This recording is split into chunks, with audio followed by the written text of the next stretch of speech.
ओम नमः शिवाय। दोस्तों, हर हर महादेव। आज की वीडियो में संतान सप्तमी व्रत कथा का श्रवण करने जा रहे हैं। इसका पूजा विधि विधान क्या है, कौन से नियम हैं और शुभ मुहूर्त का समय क्या रहेगा, इसके बारे में आपको जानकारी मिलने वाली है। वीडियो में अंत तक जरूर बने रहिए। देखिए, संतान सप्तमी का व्रत जो होता है हिंदू धर्म में बहुत ही शुभ माना जाता है।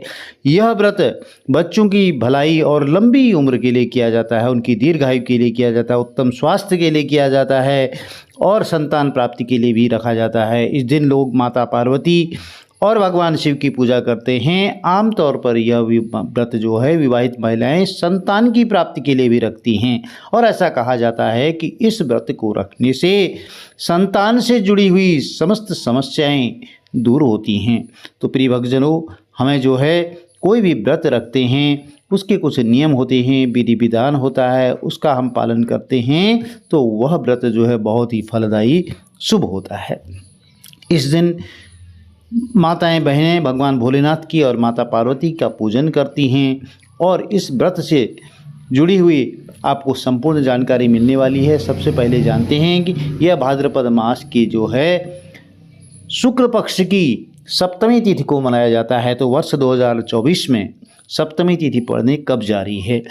सप्तमी तिथि 9 सितंबर को रात्रि 9:53 पर आरंभ होगी और वहीं इसका समापन 10 सितंबर को रात्रि यह जो है 11:12 के आसपास पर यह समाप्त होगी।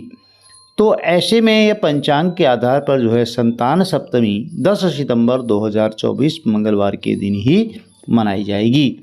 जो लोग व्रत रखना चाहते हैं वह 10 सितंबर को ही व्रत रखें। सुबह जल्दी उठ करके भगवान भोलेनाथ माता पार्वती के समक्ष व्रत और पूजन का संकल्प लें। स्नान ध्यान के बाद साफ सुथरे वस्त्र पहन लें इससे पूर्व और एक वेदी पर आप लाल कपड़ा बिछा लें।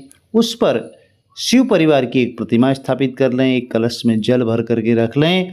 उस पर जो है नारियल है, पंचपल्लव है, आम और अशोक, यह भी शुभ होते हैं, इन पत्तों को रख सकते हैं।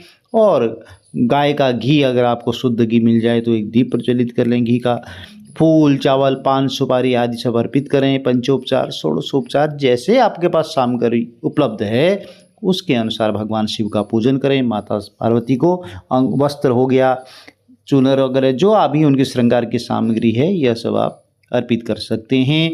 भोग के रूप में पूरी खीर बनाएं, वह भोग अर्पित करें। व्रती संतान सप्तमी व्रत कथा का जरूर श्रवण करें, आरती करें, प्रसाद वितरित करें और पूजा में हुई गलती के लिए या कुछ भूल चूक हो तो उसके लिए भगवान भोलेनाथ और माता पार्वती से क्षमा प्रार्थना करें। अपने बड़े बुजुर्गों का आशीर्वाद लें और इस तरह से कथा का आप समापन करें। तो यह छोटी छोटी सी बातें हैं, आप संतान सप्तमी के दिन यह कार्य जरूर करें, आपके मनोरथ जरूर पूर्ण होंगे। देखिए, सच्चे मन से किया गया पूजा पाठ जो है जब तब कभी भी निष्फल नहीं होता है। इस बात का हमें सदैव ही ध्यान रखना चाहिए। चलिए व्रत कथा आरंभ करते हैं। बोलिए गणपति गजानन महाराज की जय, शंकर भगवान की जय, माता पार्वती की जय। एक बार श्री कृष्ण भगवान ने युधिष्ठिर को बताया कि किसी समय मथुरा में लोमस ऋषि आए थे।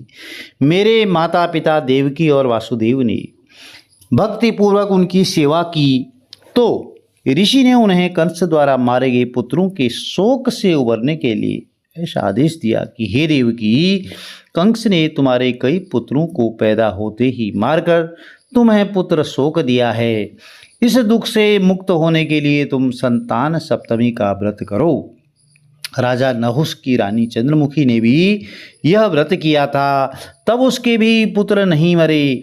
यह व्रत तुम्हें भी पुत्र शोक से मुक्त करेगा। तो देवकी ने पूछा, हे देव, मुझे व्रत का पूरा विधि विधान बताने की कृपा करें ताकि मैं विधि पूर्वक व्रत संपन्न कर सकूं। तो लोमस ऋषि ने उन्हें व्रत का पूजन विधान बता करके व्रत कथा भी बताई। तो नहुस ऋषि अयोध्यापुरी का प्रतापी राजा था। उसकी पत्नी का नाम चंद्रमुखी था। उसके राज्य में ही विष्णुदत्त नाम का एक ब्राह्मण रहता था। उसकी पत्नी का नाम रूपवती था। तो रानी चंद्रमुखी और रूपवती में परस्पर घनिष्ठ प्रेम था।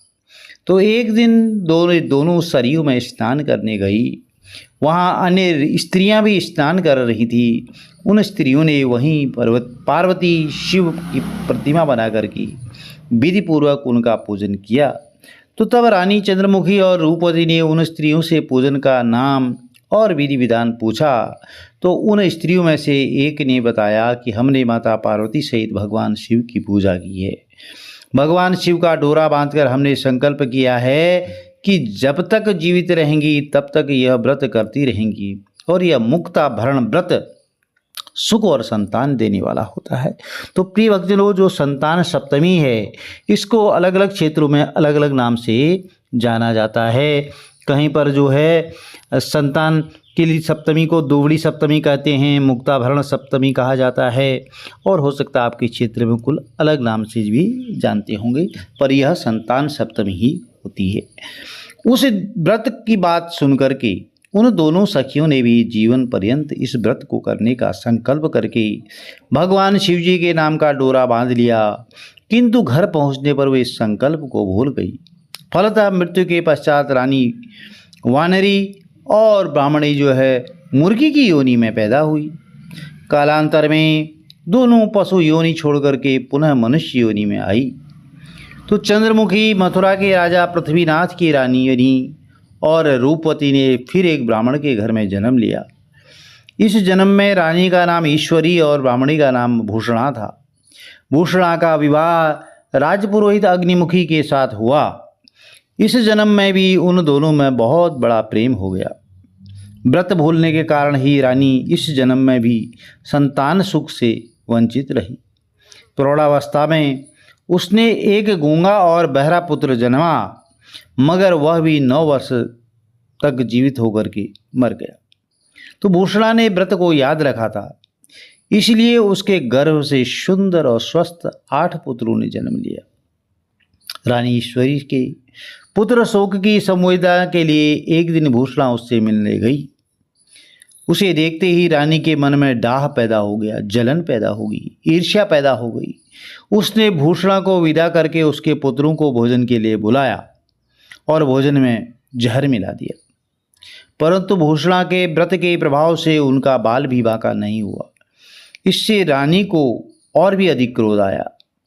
उसने अपने नौकरों को आज्ञा दी कि भूषणा के पुत्रों को पूजा के बहाने यमुना के किनारे ले जाकर गहरे जल में धकेल दिया जाए, किंतु भगवान शिव और माता पार्वती की कृपा से इस बार भी भूषणा के बालक जो है व्रत के प्रभाव से बच गए। परिणामतः रानी ने जल्लादों को बुला करके आज्ञा दी कि ब्राह्मण बालकों को वध स्थल पर ले जाकर के मार डालो, किंतु जल्लादों द्वारा बेहद प्रयास करने पर भी बालक न मर सके।